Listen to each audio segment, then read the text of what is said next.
Ladies and gentlemen, welcome back to the channel and welcome back to another round of Basis Picks.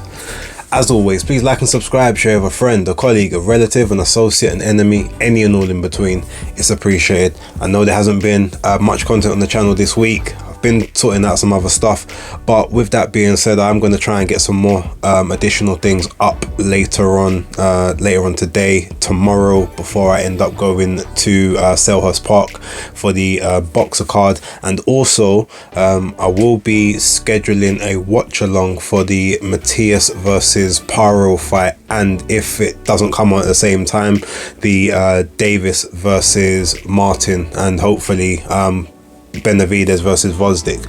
So hopefully they get scheduled in a nice even manner where I can actually get all three of those fights done for you guys. But yeah, we'll be continuing with regular scheduled programming from now. But look, there's a lot of fights to get through.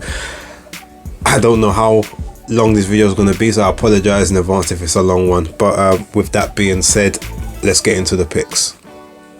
So the first card we're going to have a look at will be the Selhurst Park card, which is Chris Billam-Smith versus Richard Riakporhe for the WBO Cruiserweight Championship.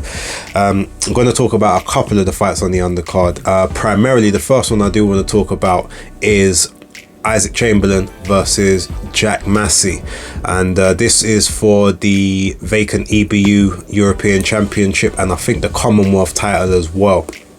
And it was supposed to be Isaac Chamberlain against Mikhail Sislak initially, but Sislak is injured, so Jack Massie stepped in, and it probably makes the fight, it maybe won't be a better fight, but it's a better fight for the fans. You know, you got two British guys, so both can smack talk and both are going to have that British pride and not obviously look to lose to someone from the same country, from the, you know, the same origins as them.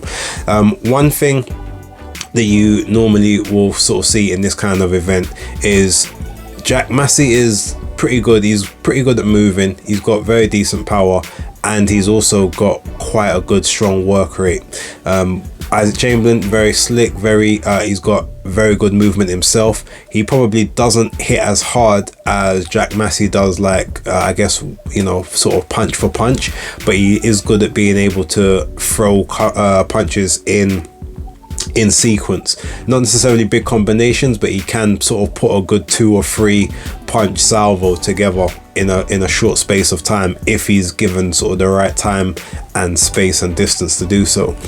I think that the way that this fight ultimately plays out is if Jack Massie can disrupt Isaac Chamberlain and force him to have to kind of work, especially in those moments where he doesn't want to, that's when he'll be able to have the most success.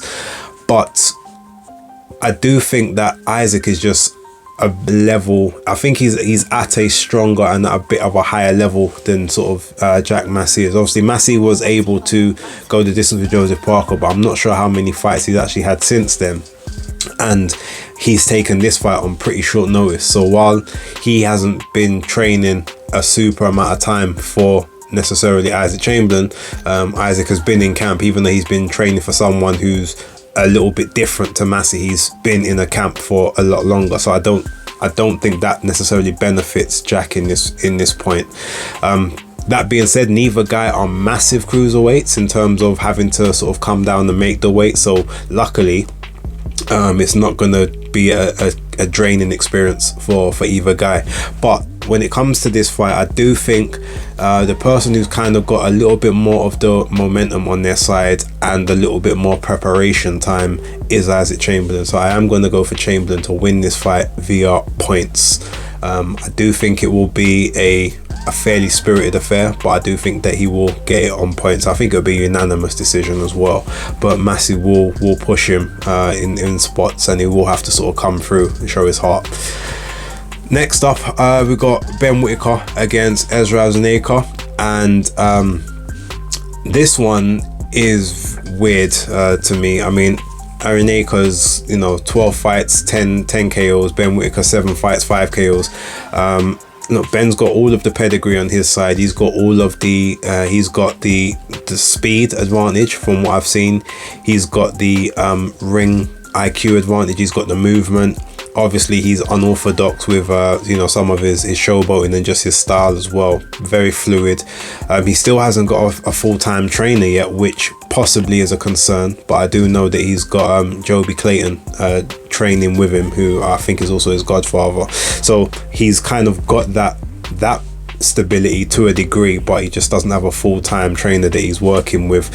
So that could maybe be the most drawback he has in this one. Araneka, I think his best bet is to ultimately try and bulldoze. He's got to try and bulldoze Ben Whittaker from early. Like, he can't try and jab and try and work his way in from the outside. He's literally got to almost go up high guard, arms by chin, literally just run in, maybe pop the double jab, just try and see if you can trap Ben in corners and just see if you can work a way to the body, and then try and overwhelm him that way. I think it's a 10 rounder, so he's got to basically have enough stamina in the tank to do that for 3 to 4 to 5 rounds in order to effect that. But I've also heard that he's possibly been having some trouble making weight. So I haven't seen the weigh-ins yet. I'm going to assume that he did make the weight and was okay, but I do think that a lot of that would have taken its toll on him, and ultimately he's not been in there with someone the level of Ben Whittaker. So I do think that he's gonna give a spirited effort. To me, those are his tactics. Ben's just got to kind of be himself, try and keep it rangy, long distance, especially to start off with.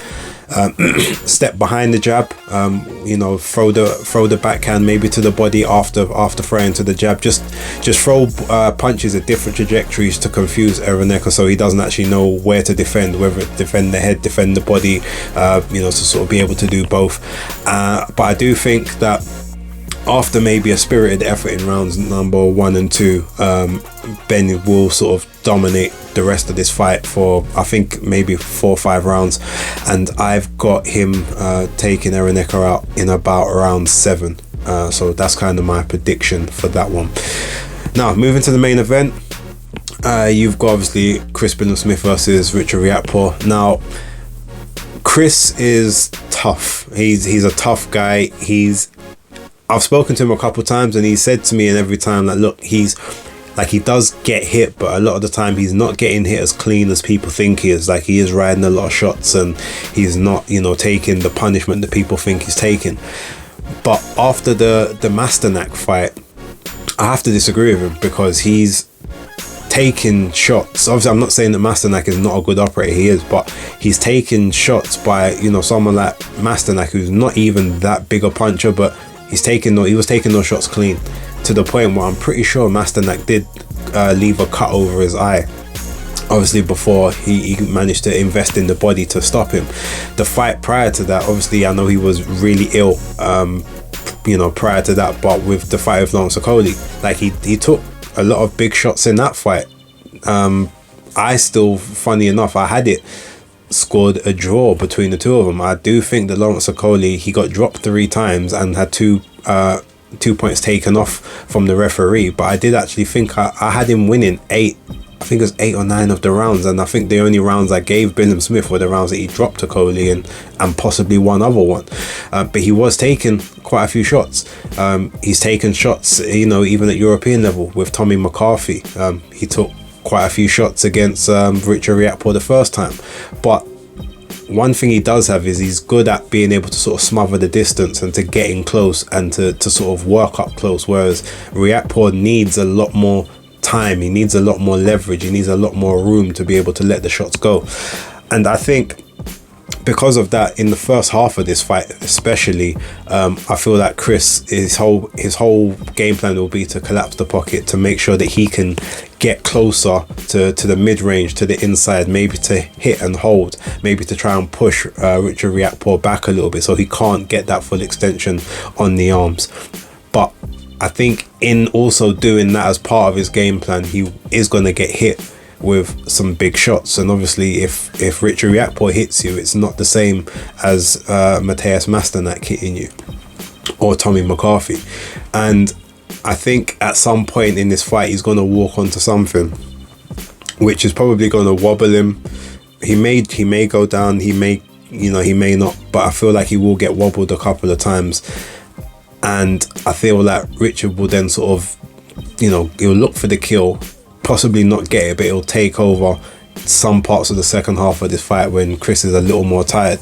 Now, I would normally back Chris's stamina against any of his opponents, but with the power and those shots just draining energy, I can see a scenario where he potentially walks onto something else later on in the fight which sort of takes him out.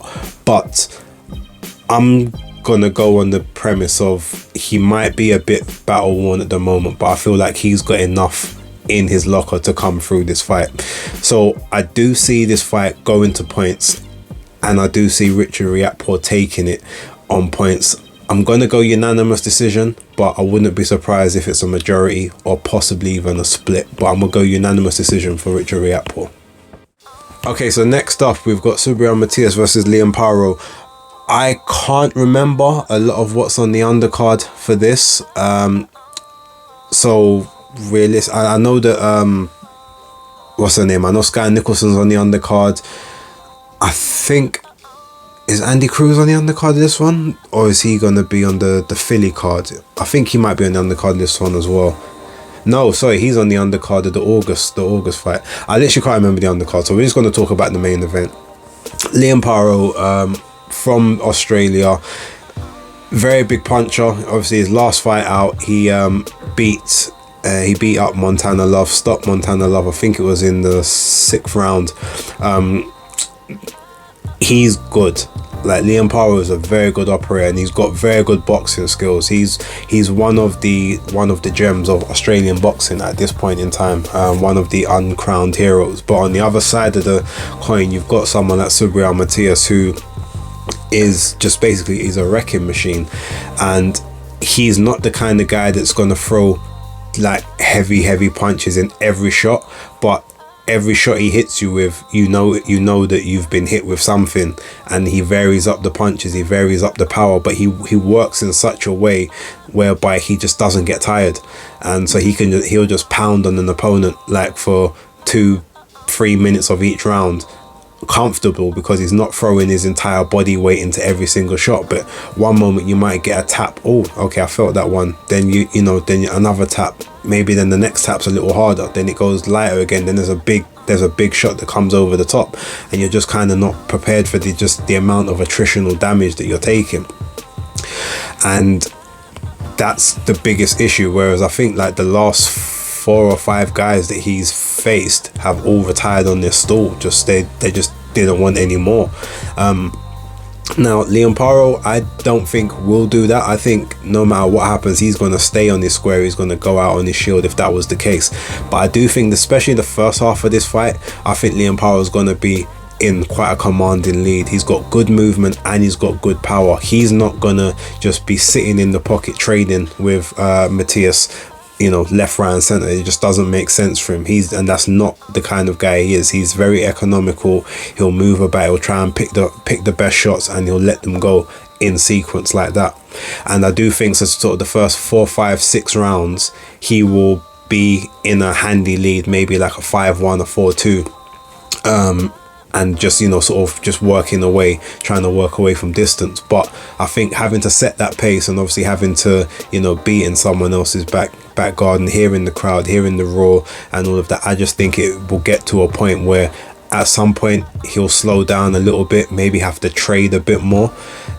And that's where you're going to get Matias sort of starting to take over, and he's going to start working the body. He's going to work the head. He's going to trap him on the ropes at times, just be pushing him down, constant pressure, just draining him down. And then towards, I would say, rounds 9, 10, 11, I feel like he's gonna just go through the gears and just start putting more stank, more mustard on those punches, to the point at times where Paro is just not really able to take it, and the referee will either jump in, or Paro will end up getting he'll get knocked down, knocked to the floor, and maybe try to make a count, and the ref probably assesses him and decides that he's had enough, and it's time to call it a day. So I'm gonna go for a Matias victory in about sort of rounds 10 to 11. That's sort of my prediction. I think it would be stopped in those rounds. Okay, last up we've got Gervonta Tank Davis versus Frank the Ghost Martin, and this event is actually is in terms of a card, it's a pretty good card. You got 4 pretty decent fights on the main card. I'm not going to talk about all of them at any great length, but I will give you my predictions on each of them. So you've got Carlos Adames versus Terrell Gausha. I do think Carlos Adames is going to win that fight via I think it will be a unanimous decision. Gausha is very, very tough. He doesn't really get stopped very often. I know he's coming up from 154, but I reckon that he will be comfortable enough to go points with Adames. You also got Gary Antoine Russell against Alberto Parro. I think Gary Russell gets a KO, and I think he gets it between sort of rounds 5 to 8.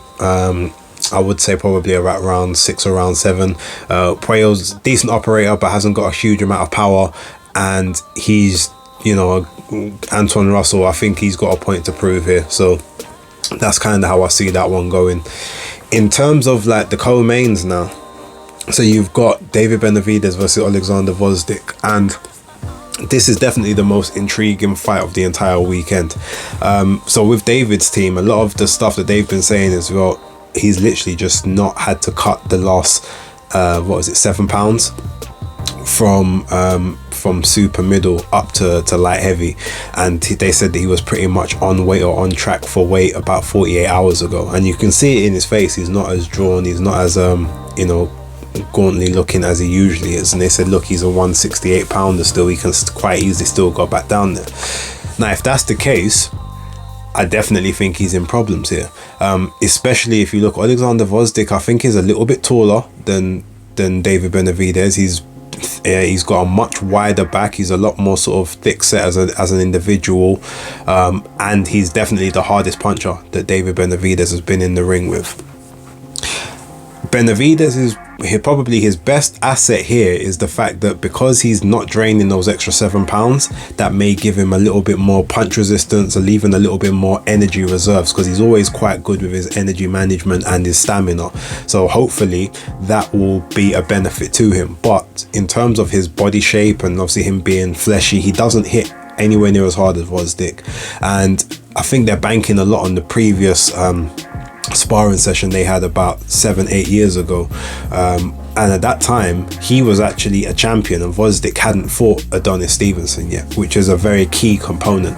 So Gvozdyk was still very much early on in his professional career, and in that spar, Gvozdyk does say that the Benavidez definitely got the better of the spar and like basically beat him up in the sparring. But what he's also said is that Benavidez doesn't hit that hard. It's just that he's accumulative and he's quite accurate. So he might hit you, it doesn't really hurt, but then because he keeps hitting you in the same place, eventually it's accumulation when you start to feel it. But he also said, and this I think to me was key, Gvozdyk was at the start of his preparations for a fight. I can't remember which fight it was, but Benavidez was close to the end, so he's razor sharp and Gvozdyk's just coming back into it. So if they've taken this fight based on that sparring session and how they handled that, they weren't at the same points in their camp, which to me is very, very curious and pertinent. Now you've got Gvozdyk, he's a good mover, he's got a very good jab, he's good at the mid-range, he can move, he can work on the outside, and he's quite good on the inside, but I reckon the inside work I'd give more to Benavidez, especially if he's able to throw in combination. But Gvozdyk, the jab, the backhand, like this is going to be power in 10-ounce gloves that David Benavidez hasn't faced as a pro. Almost everyone he has faced has been a much smaller guy than him, most of them coming up from middleweight or like super welterweight, light middleweight. He hasn't faced any truly natural super middleweights in his career yet, and then except for maybe Ronald Graville, and we saw how that kind of turned out initially. He's fought Kyron Davis, who at the time was coming up from 154 pounds to super middle, I believe. You got the Anthony Durrell, and these guys, they're reasonable size, but they're still small compared to him. Now he's in the ring with someone that's naturally bigger, stronger, that is actually still making the same weight that they were making 7 years ago and not struggling at it. You know, there was away for 4 years, came back, and you can see that he's not harboring any ill will or ill feelings in terms of making that weight. It's not draining his stamina. He's not looking horrible on the scales, like he's living the life, but he's just a big guy. They're even saying that they think he's going to be coming in the ring probably about 20 pounds heavier than David Benavidez after the weigh-in. I can't see that, to be honest, because he doesn't really balloon up in weight the same way that David Benavidez does. But if that was the case, I just can't see many ways apart from just outlasting him stamina wise that David Benavidez is gonna achieve this goal.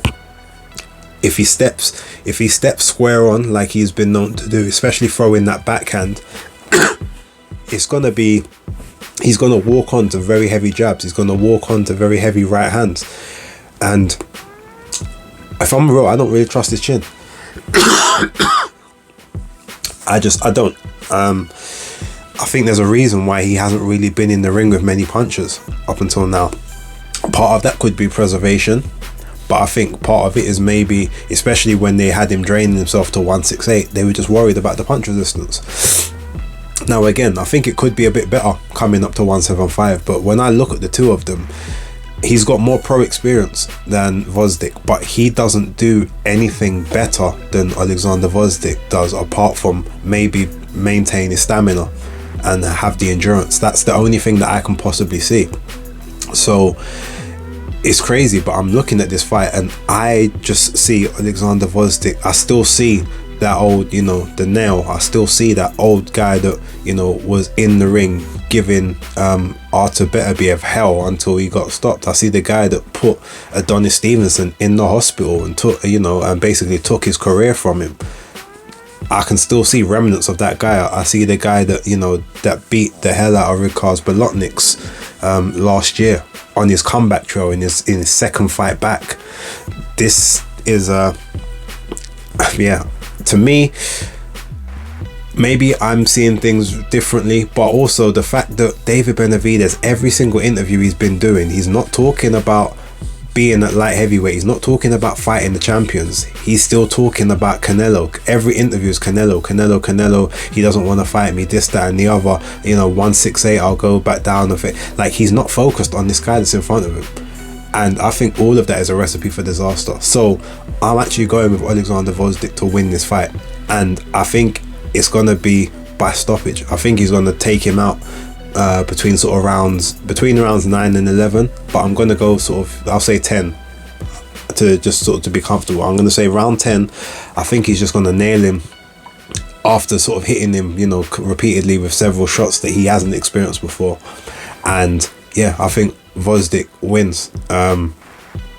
Now I could get this one horrendously wrong, but I just can't see any other way than a Gvozdyk win. So that's what I'm going for. Alexander Gvozdyk to win this fight, 10th round, KO/TKO/ref stoppage. But yeah, now moving on to Tank Davis versus Frank Martin.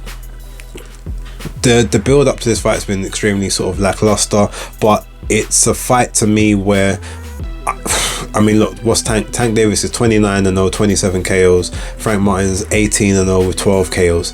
He's got decent power, but he's not the biggest puncher. He hasn't got much. He hasn't really got much for Tank Davis, if I'm honest. Now, I'm not really high on Tank, to be honest, but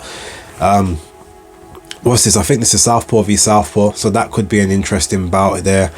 I do think Frank Martin's going to have a bit of success in the early part of the fight, but most people do, because Tank Davis doesn't really get going early. He likes to set traps and wait for people to fall into them. Frank Martin isn't a huge counter puncher. He can counter punch, but he will kind of try to step on the front foot a little bit and try to impose himself. But I think he's going to try and reel a couple of combinations here and there. And I think that is the issue when he goes into this fight, because if he sits back and almost makes Tank have to come forward and come to him, he's going to have a lot more success. If he tries to be the aggressor and the general, especially when he's not a pure boxer. He is more of a boxer puncher. He does like to sort of go in for the kill and try to impose himself and sort of impose his dominance on his opponents. If he does that, he's going to be setting himself up. He's going to leave himself open to shots. And while I don't think that Tank Davis has been taking this preparation and this training all that serious for this one, I don't see many routes for a Frank Martin victory outside of a points decision. But I do think at some point in this fight he'll get dropped, maybe once or twice. So even if it was to go to the cards, he probably wouldn't get it, because it would just look as if Tank was on the ascendancy and just did enough in some of the earlier rounds. But I don't see it going the distance, if I'm honest. I see a scenario, I think it will go late. So I'm thinking sort of about round 9. I think maybe sort of around, between sort of 9 and 11.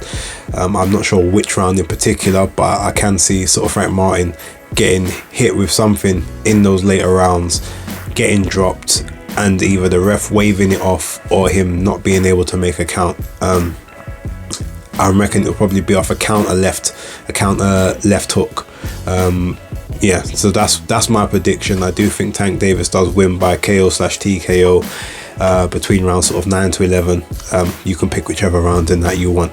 But yeah, that's kind of where I'm going to leave it. I know there's a lot of other good fights I am very keen to see, but I just can't really remember some of them off the top of my head, and I didn't want to make this video too long. But yeah, that's it from me for right now. Thank you for watching. Don't forget to like, subscribe and share.